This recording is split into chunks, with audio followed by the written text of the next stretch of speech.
पुण्यामध्ये महायुतीच्या वादाचा आता दुसरा अंक सुरू झालेला आहे। भाजप खासदार मेधा कुलकर्णी यांच्या विरोधात अजित पवारांची राष्ट्रवादी आंदोलन करणार आहे। काल मेधा कुलकर्णी यांनी शनिवारवाडा या ठिकाणी मुस्लिम महिलांनी नमाज पठण आणि शनिवारवाडा बाहेरील मजार हटवावी या मागणीसाठी आंदोलन केलं होतं।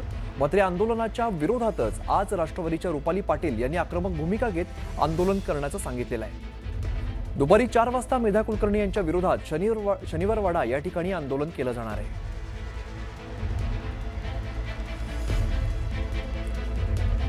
तर आपण बघतोय पुण्यामध्ये आता महायुतीच्या वादाचा दुसरा अंक आपल्याला बघायला मिळतोय, कारण भाजप खासदार मेधा कुलकर्णी यांच्या विरोधात आता अजित पवारांची राष्ट्रवादी आंदोलन करते। काल मेधा कुलकर्णी यांनी शनिवारवाडा या ठिकाणी मुस्लिम महिलांनी नमाज पठण आणि शनिवारवाडा बाहेरील मजार हटवावी यासाठी मागणी केलेली होती, आंदोलन केलेलं होतं। मात्र या आंदोलनाच्या विरोधात आज राष्ट्रवादीच्या रुपाली पाटील यांनी आता आक्रमक भूमिका घेतलेली आहे आणि या संदर्भात ते आंदोलन करतायत। दुपारी 4 वाजता हे आंदोलन पार पडणार आहे। मेधा कुलकर्णी यांच्या विरोधात शनिवारवाडा या ठिकाणी हे आंदोलन केलं जाणार आहे। अभिजित पोते आमचे प्रतिनिधी आपल्याला या संदर्भातली अधिकची माहिती देत आहेत। अभिजित, आता आपण खरं तर महायुतीच्याच या अंतर्गत वादाचा दुसरा अंक आपल्याला बघायला मिळतोय।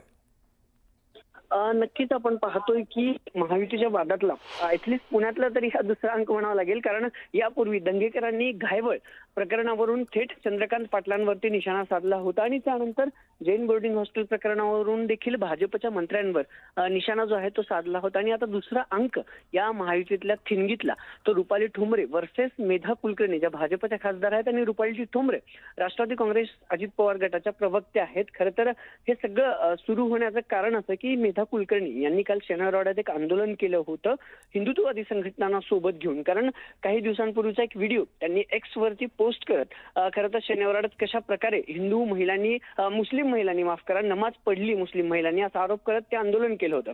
आणि शनिवारवाड्यावर आंदोलन करत असताना रुपाली ठोंबरेंनी मात्र जोरदार टीका मेधा कुलकर्णीवरती केली होती की पुण्याचं वातावरण बिघडवण्याचं काम भाजपच्या खासदार करतायत। इतिहास माहिती नसताना देखील जे मुख्य प्रश्न आहेत, मूळ प्रश्न आहेत, त्यांना बगल देत तुम्ही का असं करताय असा सवाल खरं तर रुपाली ठोंबरे यांनी आपल्या न्यूज 18 लोकमतशी बोलताना काल केला होता। आणि त्यानंतर आता पुन्हा 4 वाजता म्हणजे ज्या ठिकाणी शनिवारवाड्यात ही कबर किंवा हा दर्गा आहे किंवा ही मजर आहे, ज्याला त्यामुळे 4 वाजता हे आंदोलन कसं होतं, काय टीका केली जाते, पाहणं महत्वाचं असेल। धन्यवाद या सगळ्या माहितीसाठी। तर पुण्यातील शनिवारवाड्यात प्रार्थना करतानाचा व्हिडिओ व्हायरल झाला होता आणि या व्हायरल व्हिडिओ प्रकरणी विश्रामबाग पोलीस ठाण्यामध्ये गुन्हा दाखल झालेला आहे। हा व्हिडिओ व्हायरल झाल्यानंतर आंदोलन करण्यात आलं। या प्रकरणी पोलिसांनी अज्ञात महिलांविरोधात गुन्हा दाखल केलेला आहे। यानंतर पोलिसांनी शनिवारवाडा परिसरात पोलीस बंदोबस्त वाढवलेला आहे। हा व्हिडिओ समोर आल्यानंतर पुण्यात हिंदुत्ववादी संघटना या आक्रमक झाल्यात। मेधा कुलकर्णी आणि पतित पावन संघटनेने शनिवारवाड्याजवळ गोमूत्र शिंपडलं आणि शिववंदना म्हटलेली आहे। यावरती आता नीलम गोरेंनी मेधा कुलकर्णींना टोला लगावलाय।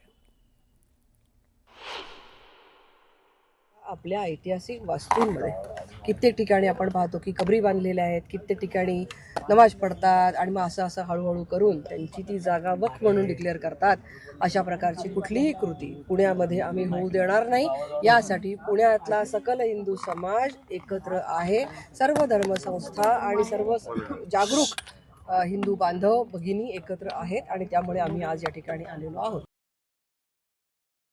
पुरातत्व विभागाने संरक्षित केलेली वास्तू आहे, त्याच्यामध्ये काय करायचं काय नाही याचे ठराविक असे नियम आहेत, त्या नियमांचं पालन झालं पाहिजे। एक दुसरं, ते नियम जर का मोडले गेलेले असतील तर त्याच्यासाठी आजही राज्य सरकारचे पोलीस आयुक्त त्याचबरोबर जिल्हाधिकारी हे अस्तित्वात आहेत। अशा वेळेला कोणीही स्वतः आम्हीच सरकार असल्याच्या थाटात वागू नये।